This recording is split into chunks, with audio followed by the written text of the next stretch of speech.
I would say that in many respects, the communist leaders in China have a lot, in common conceptually with the techno-optimists of Silicon Valley in their what I would call sort of technological fetishism. So let me see if I can break that down. The Chinese leadership throughout the last 40 years, but even going back further, has had this notion that technological upgrading is the key to wealth and power, right? And the fundamental idea here goes back to the 1840s, when you had this great Chinese empire that had been sitting around for 1,000 years, doing great. They thought they were the best in the world. And then these upstarts from England come and crush them repeatedly, militarily, and impose this, very humiliating political settlement on them through the Opium Wars. And so the basic analysis among the Chinese elites was, we fell behind technologically, and so therefore we must catch up technologically. This is the central thing that we need to do. And this was kind of recognized among some elites, but it ran into a lot of encrusted political pressure in the late imperial Chinese regime. They didn't get very far. After the empire fell in 1911, you had a Republican government that basically, if you look back at the things that they were saying and doing, they're pretty similar to what the Chinese Communist Party has been saying and doing. They just did them somewhat less effectively. They were dealing with civil wars and various other problems. But the basic insight remained the same, that we need to catch up with the West technologically. This is the fundamental thing. It's just a question of how do we do this. And so what the current regime in China has been able to do is to take that basic idea and actualize it. They have been successful at this task of technological upgrading and catch up and so forth. So this is really central to the conception of Chinese elite thinking, that the number one job of the government is to figure out how to mobilize the resources of Chinese society so as to maximize technology acquisition, creation, and upgrading, right? Starting in the 1980s, that was a big part of the philosophy. But the other part of the philosophy is we just have to grow as fast as possible. And we are fairly agnostic as to where the growth comes from. And we realize that there are many different sources of growth, foreign investment, exports, construction, infrastructure. We're going to do all of these things. And basically the incentive structure that we will set up is just to tell local officials, your job is to maximize GDP growth, right? And that will make all of these other things happen. If we tell local government officials, your job is to maximize technology development, they'll do a lot of dumb stuff and waste a lot of money. That's not the right way to do it. Let's just GDP as the KPI, the end, right? Yeah. And that turned out to be incredibly successful. Then Xi Jinping comes along in 2012, 2013, and says, well, okay, the problem with this is that it has now gone too far. It's led to a lot of corruption. It's led to a lot of inequality. It's led to a lot of local governments doing wasteful and duplicative things. And now we need to hunker down and focus a little bit more on the really central task, which is this technology task. So less of growth at all costs. Basically, the implicit idea there is we've got this figured out. Growth will take care of itself. We have a growth machine in China.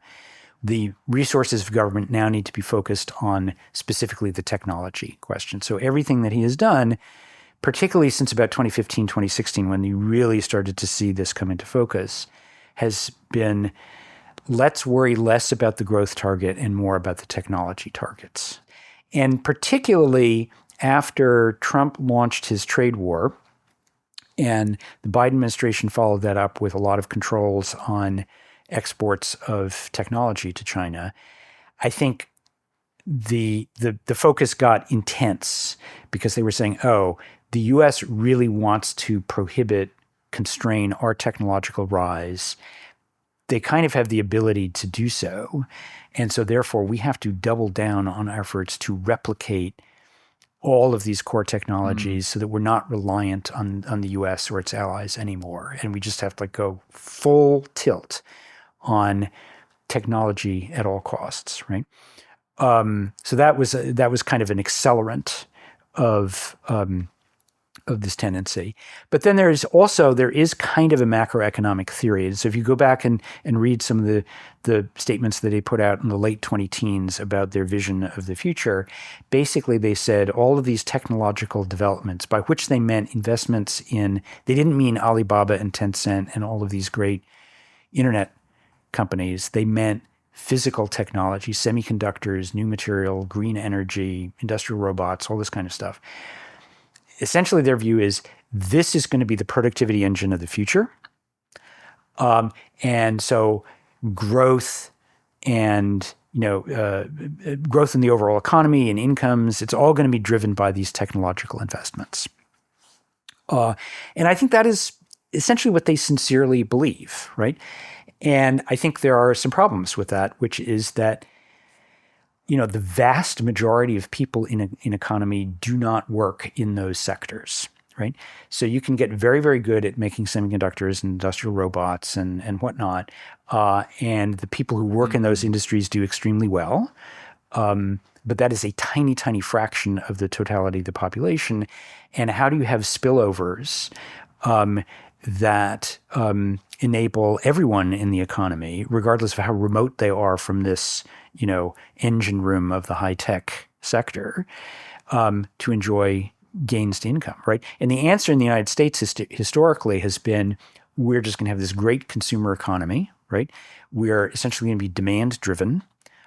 And so consumers will tell us what they want, and companies will arise to, make what they want, which is increasingly not stuff, but services, experiences, and so forth. And we will create a financial system that produces very good financial rewards for the companies, for the people that produce these kinds of services. And then you generate huge amounts of actually very high paid employment in the services economy. And I think the Achilles heel of any sort of industrial policy driven growth model like China, but you can see variants of this basically throughout East Asia, is they're very materialist. They're convinced that it's only really the physical stuff that matters. So if you get really good at making the physical stuff, that will somehow magically spill over into the rest of the economy. And I think the evidence that we have is that actually doesn't work that much, that most of the demand in a modern industrial economy, the really high wage, high income economies, comes from intangible services. And so there's a more complicated interaction between this high-tech core and wider economic growth. And I don't see in China how they set up the linkage between all these great high-tech industries that they have and the 90% or so of the economy, which is doing something else. If you enjoyed this clip, you can watch the full episode here and subscribe for more clips. Thanks.